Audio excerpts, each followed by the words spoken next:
Yo por acá tengo abierto el proyecto Next.js que usamos en el video anterior para probar nuestra librería. Aquí tenemos la prueba de Android Component y está funcionando. Vamos a encender este proyecto. npm run dev. Yo voy a acomodar un poco el escritorio por acá. Voy a poner esto así. Voy a poner esto a un lado. Y aquí tenemos la aplicación encendida. Entonces, para comenzar a explicar lo que les quiero enseñar acá, vamos a hacer una serie de suposiciones. Supongamos que tenemos un diseño en el cual tenemos una caja de texto. La caja de texto tiene un background y un color de letra predefinido. Vamos a hacer eso. Aquí en nuestra aplicación de Next.js, yo lo que voy a hacer primero es, voy a hacer una primera ruta. La voy a llamar ejercicio 1. Y lo que voy a hacer en esa ruta, voy a crear un page.tsx. Voy a venir aquí a mi home. Voy a copiar todo lo que tengo allí. Lo voy a pegar en esta ruta. Aquí en esta ruta no vamos a estar utilizando la librería de componentes, o sea que voy a borrar esto. Voy a borrar esto. Y por ahora voy a renderizar un párrafo que diga ejercicio 1. Estaríamos listos por allí. Vamos a ver la aplicación. Acá en la aplicación vamos a ir a esa ruta. Ejercicio 1. Y aquí lo tenemos. Estamos en el ejercicio 1. Ahora bien, vamos a crear ese componente. Vamos a crear el componente de texto. Yo voy a crear aquí una carpeta components. Y dentro de ella voy a crear un componente texto.tsx. Yo me voy a traer el mismo componente que habíamos hecho en nuestra librería, el componente title. Voy a poner acá, pero aquí le voy a llamar text y esto va a renderizar un párrafo. Sencillamente eso. Y como queremos una caja de texto, vamos a aplicar unos estilos acá, los cuales le voy a decir que tenga un padding arriba y abajo de 6, un padding de los lados también de 6. Voy a ponerle un background, lace, se le voy a poner de 500. Le voy a poner un texto en blanco y un font bold. Estaríamos con eso. Nos vamos a ir al ejercicio 1. A esto le voy a cambiar el nombre, le voy a poner exercise. Y acá vamos a llamar a ese componente. Vamos a llamar al componente text. Lo tenemos, guardamos y vemos que está renderizando la aplicación. Aquí tenemos nuestro componente de texto con el background y la letra en blanco. Ahora bien, supongamos que en nuestro diseño encontramos más bloques de texto como este, con las mismas dimensiones, el mismo padding, el mismo tamaño de letra, todo igual, pero con diferente color de background y diferente color de letra.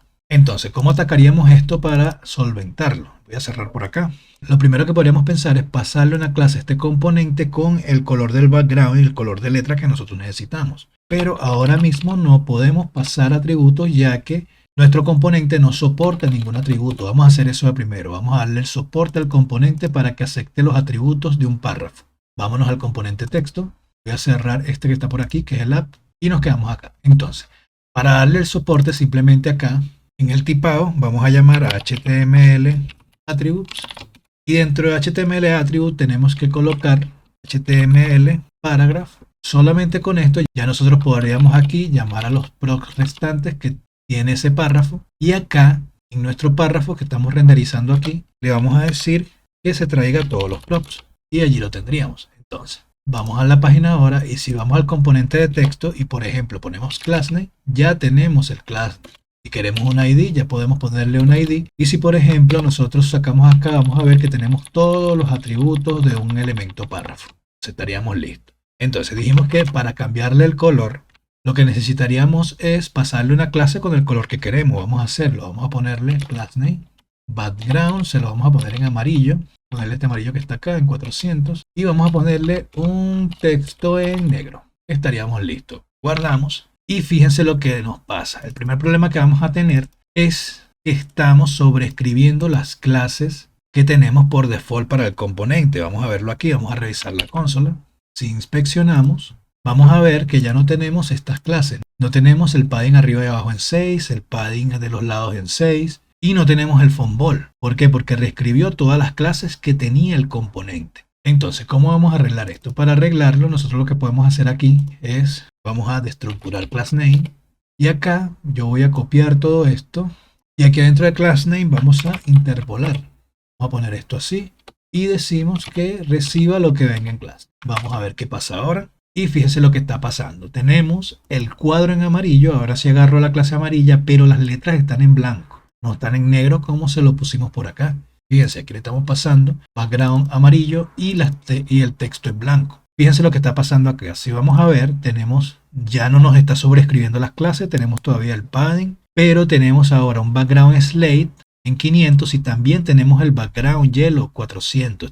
Está teniendo conflicto. Si ven acá tiene el texto en blanco y también le estamos pasando el texto en negro. Entonces, en realidad no sabemos cuál es la clase que el navegador le va a dar la autoridad para representarla. Entonces, ¿cómo podríamos arreglar eso? Para arreglarlo, lo que podríamos hacer es una función que por medio de una expresión regular busque las clases que están repetidas y coloque de autoridad la que viene primero. Pero no nos vamos a poner a inventar la rueda, ya ese paquete existe. Y nosotros nos vamos acá, vamos a ver que hay un paquete llamado Tailwind Merge. Y este es el que hace esa magia. Esto lo que hace es combinar el CSS siempre y cuando estemos trabajando con Tailwind y le va a dar la prioridad al primero que llegue. Por ejemplo, aquí lo que tiene es una función que recibe el default, que sería el primer parámetro, las clases que vienen por default, y el segundo parámetro son las clases que le vamos a pasar después. Y fíjense lo que retorna, va a retornar solo un background, no va a retornar los dos. Este background rec no lo está retornando, va a retornar el background que le estamos pasando de segundo. Entonces vamos a utilizar esta herramienta. Vamos a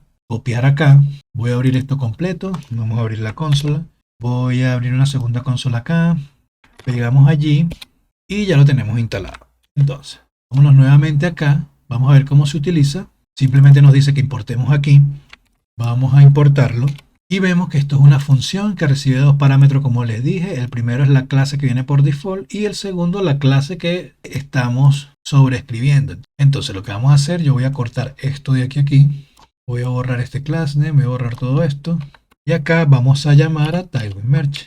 Esto como regresa un string nos sirve aquí en class name, por eso es que no nos pelea. Ahora, el primer parámetro son las clases que vienen por default y el segundo parámetro va a ser el class name. Estamos allí, vámonos a la aplicación y si guardamos, vamos a ver que ahora se arregla nuestro componente. Y si vamos a las clases, vamos a ver que mantenemos las clases que tenemos por default, pero ahora tenemos el background amarillo, tenemos el texto negro y no tenemos clases repetidas. Por eso ya no hay conflicto. Entonces, el primer paquete que quería que vieran era este, el Tailwind Merge. Este nos va a ayudar a combinar nuestras clases y no tener ningún tipo de conflicto con ellas. Por lo que si llegaron hasta aquí, por favor suscríbanse, denle like y enciendan la campanita para que YouTube les avise cuando esté disponible el próximo video. Y nada, nos vemos en el próximo video. Sí ya.